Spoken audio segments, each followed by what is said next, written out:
Poor thinking habits keeps most people poor. Not poor working habits. Most people work hard, but they don't think hard. The mind is like a factory, a mental factory. And whatever you think about all day long pours ingredients into this mental factory. Don't let anybody just dump anything they want to in your mental factory, because you've got to live with the results. Everything starts with thought. So you must be wise and careful what you think about, because that starts everything. Let me give you a good question to write down. Where are my thoughts taking me? These are some of the things you want to make sure of. You might be able to be casual about some things, but here's some things not to be casual about. Words nourish the mind. Words give life. What a man reads pours massive ingredients into his mental factory, and the fabric of his life is built from those ingredients. Here's number one. It needs to be nourished. Needs to be fed. Humans also need words. Words nourish the mind. Words give life. Words create insight. Because there's more than one way to see. If we see with our eyes, we call that sight. But there's another way to see called insight. That's why we come, gather for a couple of days, attend the classes, go to the training, read the books, do all the stuff, is to develop more insight. Letting our mind be nourished to think, ponder, and wonder, and conceive ideas, projects, purpose, give structure to something for the future, whether it's better health or better career, better future. Next, the mind needs to be exercised. Exercised by debate. Exercised by reading both sides of the debate, both sides of the question. Major life issues, major political issues. Don't leave yourself out of the great debate. We need both sides of the human drama represented. As we study good and evil, one we love and one we hate. We study illness, we study health. Someone says, well, you can't study the negative things. You have to study the negative things. You have to give voice to and mind to and time to both sides of the issue so that you can strengthen your side of the argument. It's each person's personal philosophy. So jot this down. Our personal philosophy does two things. One, helps us to see the dangers on one side so we can avoid or minimize those. Then our personal philosophy needs to be developed so we can see the opportunities on the other side so we can maximize those. And for the balance of your life, that's going to be the twin challenge. The battle of the mind is significant for us every day, what to think, what not to think. Beware of the thief on the street that's after your purse, but also beware of the thief in your mind that's after your promise.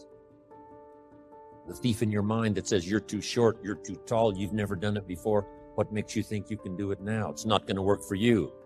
That's stuff that goes on in our mind. It's one of the best for the day. Whatever you do, don't become a victim of yourself. As you engage in this debate, what to eat, what not to eat, where to go, where not to go, what to say, what not to say, what to do, what not to do.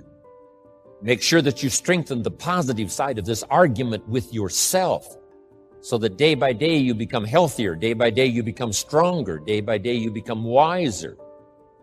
Day by day you build a better shield and immunity.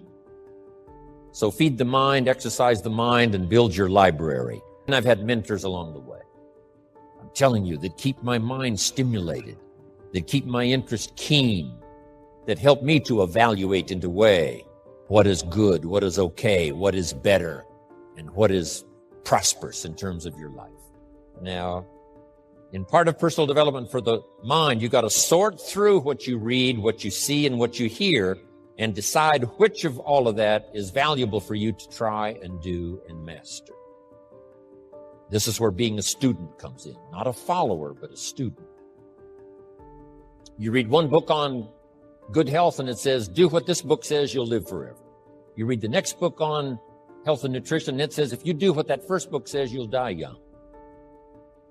So don't be a follower. Read both books and make up your own mind.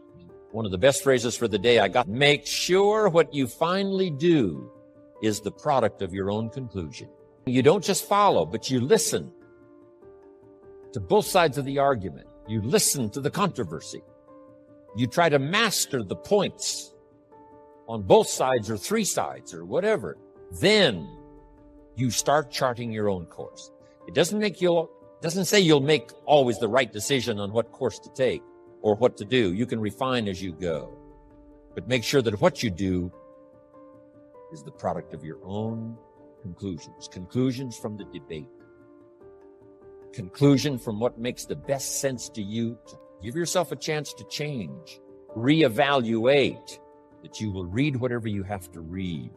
You will hear whatever you must hear, and you will watch and see whatever you must see in order to make your life refined and worthwhile and achieve all of your purposes. It takes a lot of effort to learn. It takes a lot of effort to grow. It takes a lot of effort to decide and debate. But jot this down. It's all worth the price.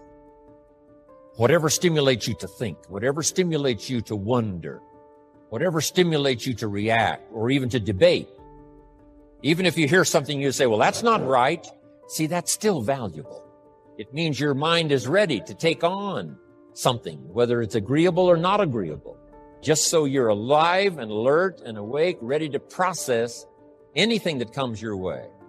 Take the best of it and make it beneficial for you so that tomorrow you walk with a stronger step. Next month you see a clearer vision. You are a self-made man or woman. You are where you are and what you are because of the thoughts that you have allowed to preoccupy your mind. Whatever you've dwelled upon over the months and years, you have become, and you are, right now, today. Your thoughts are the guidance mechanism of your life. So control your thoughts. And when you control your thoughts determine your feelings. And I'll tell you why. It's because it is the thought that creates the feeling. It's how you think about something that is happening in your life that triggers the emotion.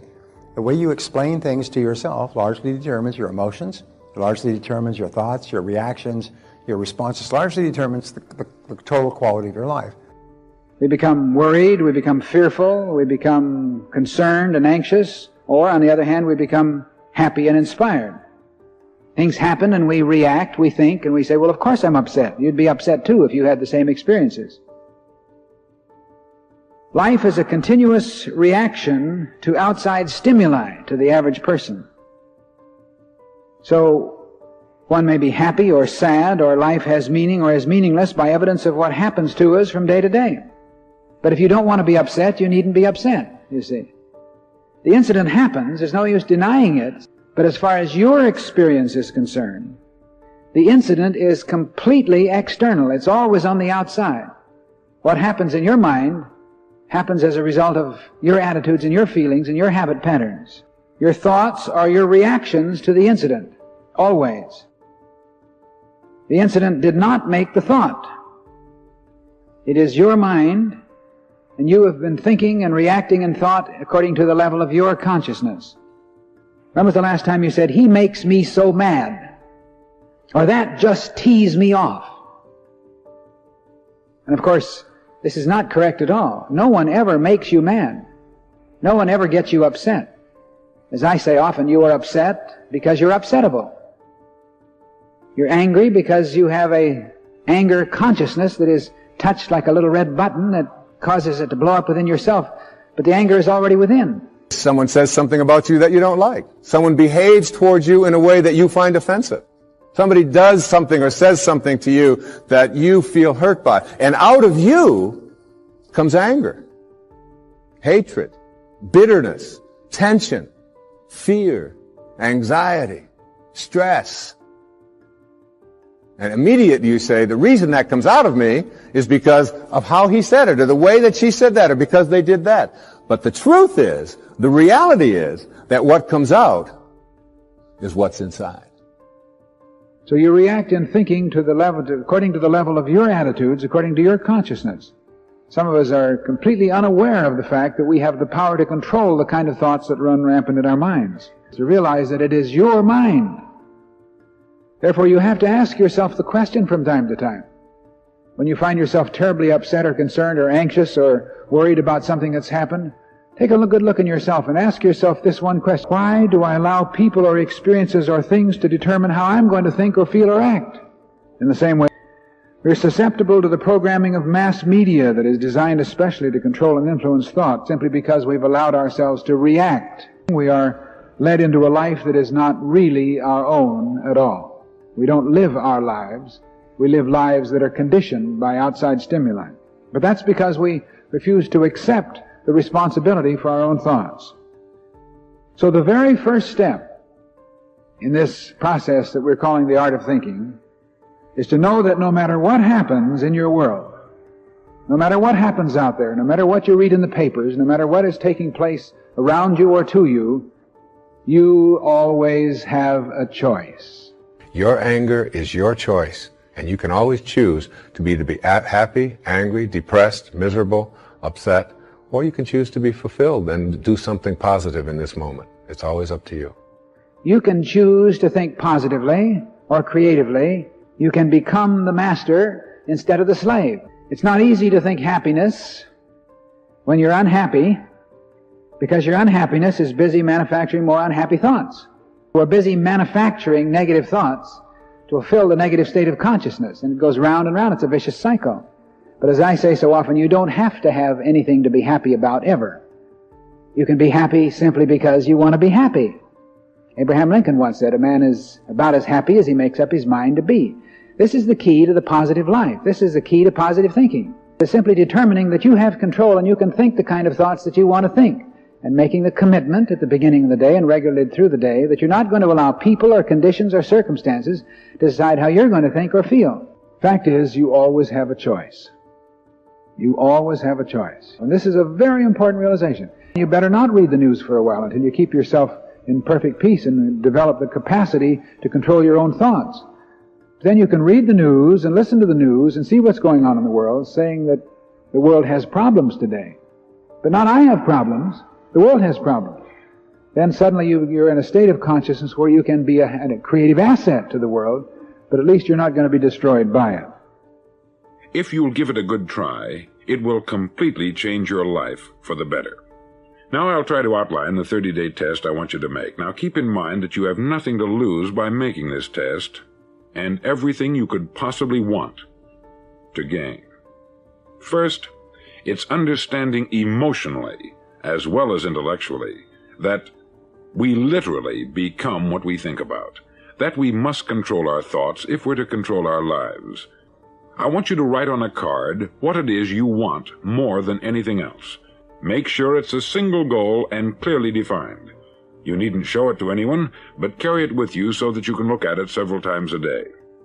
Think about it in a cheerful, relaxed, positive way each morning when you get up, and immediately you have something to work for, something to get out of bed for, something to live for. Look at it every chance you get during the day and just before going to bed at night. As you look at it, remember that you must become what you think about, and since you're thinking about your goal, you realize that soon it will be yours. Stop thinking about what it is you fear. Each time a fearful or negative thought comes into your consciousness, replace it with a mental picture of your positive and worthwhile goal. There will come times when you will feel like giving up. It's easier for a human being to think negatively than positively. That's why only 5% is successful. You must begin now to place yourself in that group. Don't concern yourself too much with how you're going to achieve your goal. Leave that completely to a power greater than yourself. All you have to do is know where you're going. The answers will come to you of their own accord. For 30 days, do your best.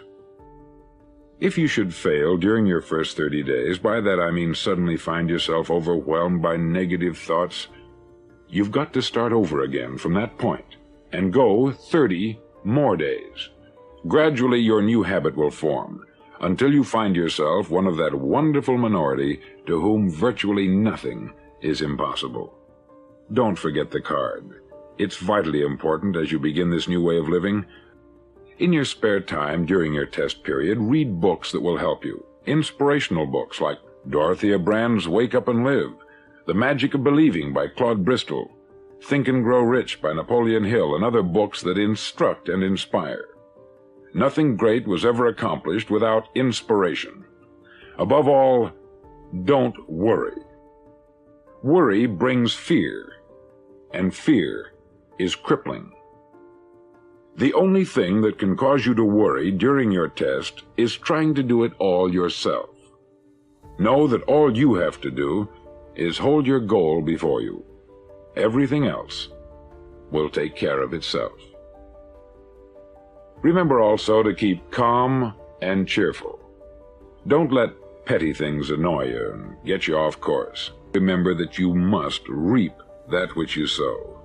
If you sow negative thoughts, your life will be filled with negative things. If you sow positive thoughts, your life will be cheerful, successful, and positive. Live this new way, and the floodgates of abundance will open and pour over you more riches than you may have dreamed existed. Money? Yes, lots of it. But what's more important, you'll have peace. You'll be in that wonderful minority who lead calm, cheerful, successful lives.